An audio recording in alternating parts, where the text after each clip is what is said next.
So during this time of the pandemic, and also because it's Memorial Day weekend, we hear a lot about our heroes in our world, whether it's military or medical, first responders, whoever it may be. And I was wondering if those people, what they think about being called a hero. So I asked that question to Marcus and Cheryl. So Cheryl, would you tell us please, what do you do? I'm a registered nurse. I have been for 44 years now. And I've had a lot of positions. So right now I work at, I guess we call it now, Allegheny Health System at Grove City. And it used to be Grove City Medical Center. I work on the floor. I take care of all kinds of patients. And because I have a lot of experience, I also get pulled down to the ICU a lot and down to emergency department if there's.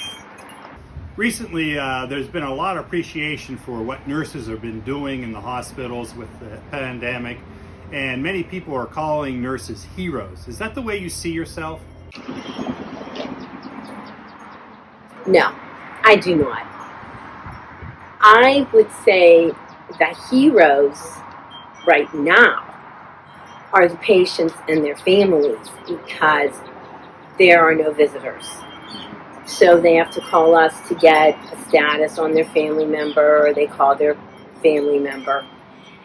And I wouldn't say that I was a hero because I do what I do because I love my job. So, Marcus, can you share with us, what you have been doing and what you've been involved in? Certainly. My name is Marcus Smith, and for many years I was a member here at Nishinnick Presbyterian Church, and I'm happy to be asked these great questions by Reverend Gaston. After high school, I left New Wilmington and I went to military school. And from military school, I served 8.5 years in the United States Army as an infantryman. I served in an air assault unit at Fort Campbell in the 101st, and was fortunate enough to be a part of a deployment to Operation Enduring Freedom in Afghanistan for 12 months, and came back and went to the captain's course, and after that went back to Afghanistan to the south and Kandahar with the 2nd Infantry Division. And after that, I was a trainer and a teacher for military forces that were forward deployed in Europe.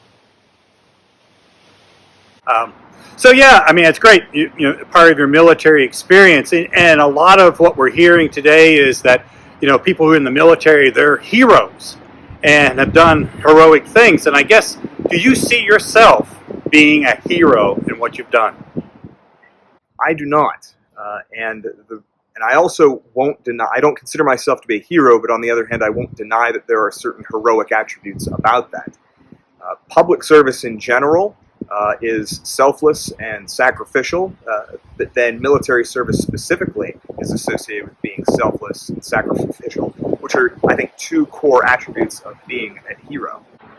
So I do not consider myself a hero, but in those senses I was attempting to act selflessly, I was attempting to be sacrificial, and in that way, that was, I think, God working in these circumstances to help me in my sanctification. So do I consider myself to be a hero? No, but now you can see on the other hand that I can't deny the heroic aspects about that.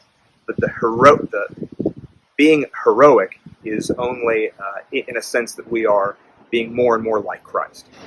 So, Marcus, Cheryl, remind us that folks like this, folks that we admire in the military or in the serving our community, don't see themselves as being heroic in any way.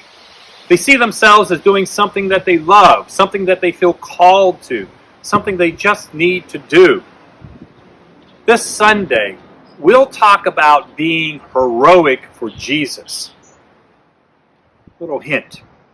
You aren't going to need any superpowers or some great cape to do what God wants us to do, but just simple faith.